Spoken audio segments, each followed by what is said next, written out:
İlqar Gülablı, Qara Xəncər. Qəzənfər, elə mən də oğlumun gələcəyi üçün qaçıram. Mən istəmirəm mənim oğlum belə bir cəmiyyətdə böyüsün.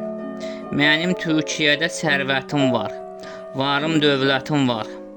Mən bu qədər var dövləti olan adamın arvad uşağı niyə quru çörəyə möhtac olmalıdır? Mənim anam acından və dərmansızlıqdan öldü. İndi biz Türkiyədə yaşasaydıq, anamı ən yaxşı həkimlərdə müalicə edərdim. Qoymazdım ölə. Amma Sovet hökuməti bizim hər şeyimizi əlimizdən alıb quru çörəyə möhtac qoydu. Bu hökumət hələ çox evlər yıxacaq. Azərbaycanı Sovet cəhənnəmindən azad edə bilmədim. Heç olmasa öz arvad uşağımı bu cəhənnəmdən azad edim.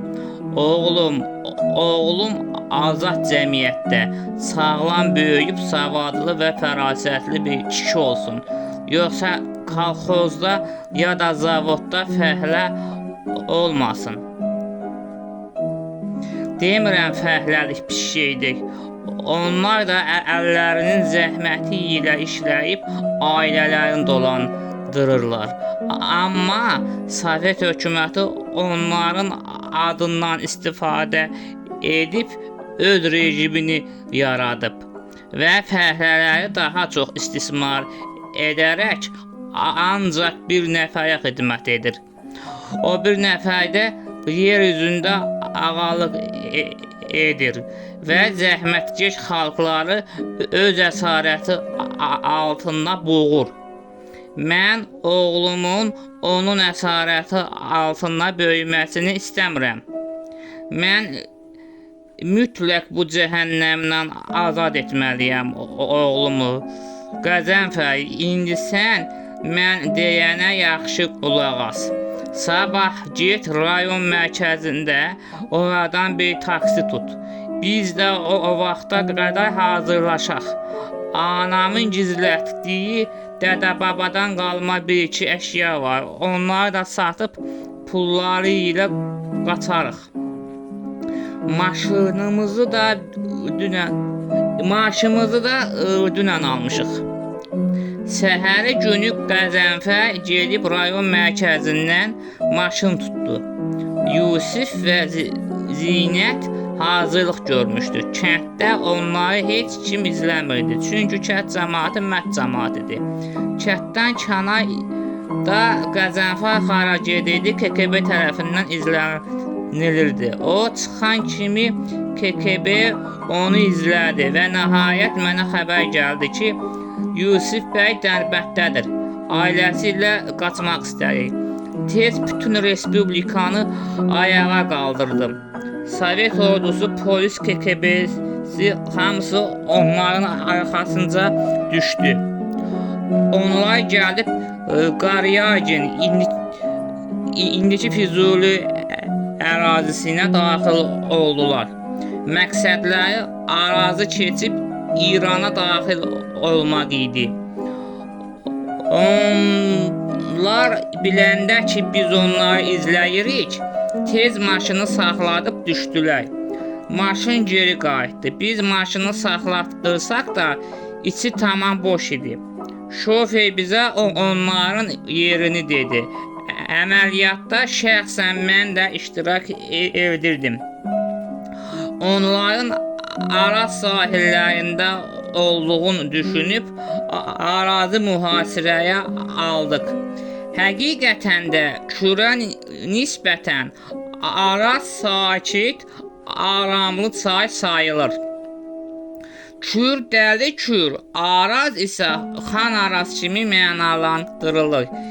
20-ci əsr ərəb səyyahı İbn Həqvəlin Araz barədə yazdıqları yada düşür. Araz çayının suyu şirin, ləzzəti də yüngüldür. Bu çay çox faciələrə, ölümlərə, itimlərə şahid olub.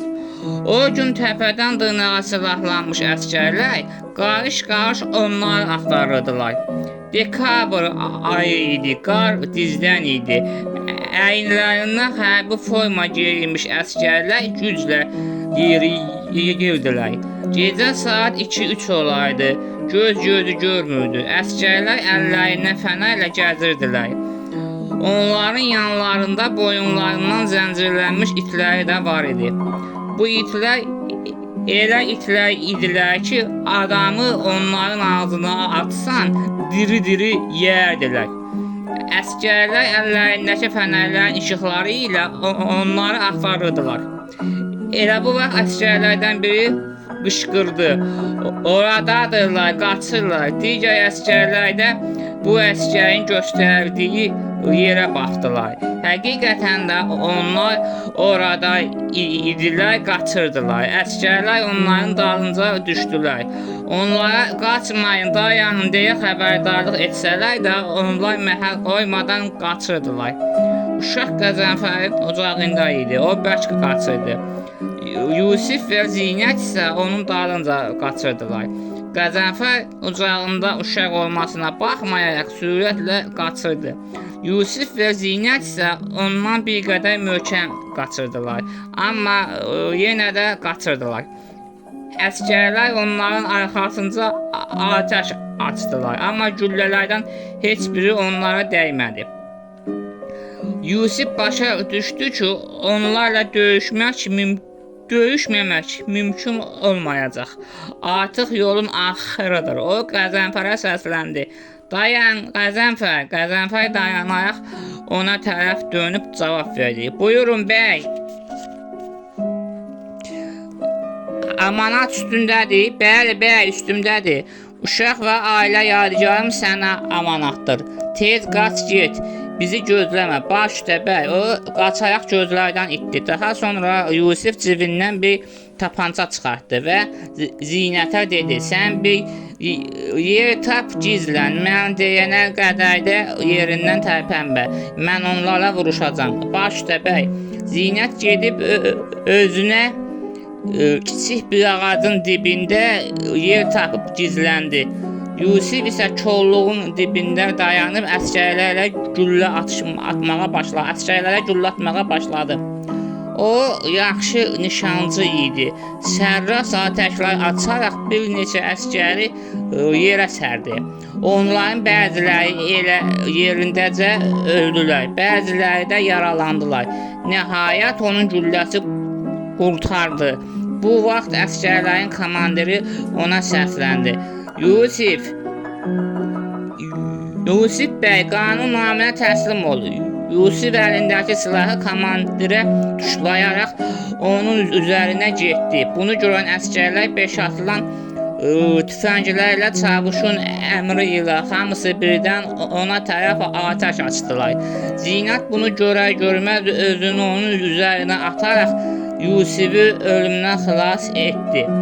Güllələrin hamısı ona dəydi. Onun bədəni deşik-deşik oldu.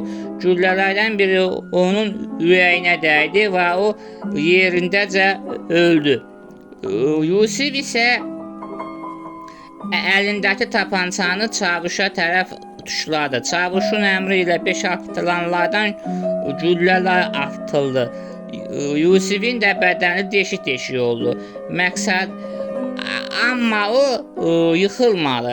Əlindəki tapança ilə çavuşu nişan aldı. Məqsədi onu öldürmək deyildi. Çünki gülləsi qurtarmışdı. Məqsədi özünü öldürmək idi.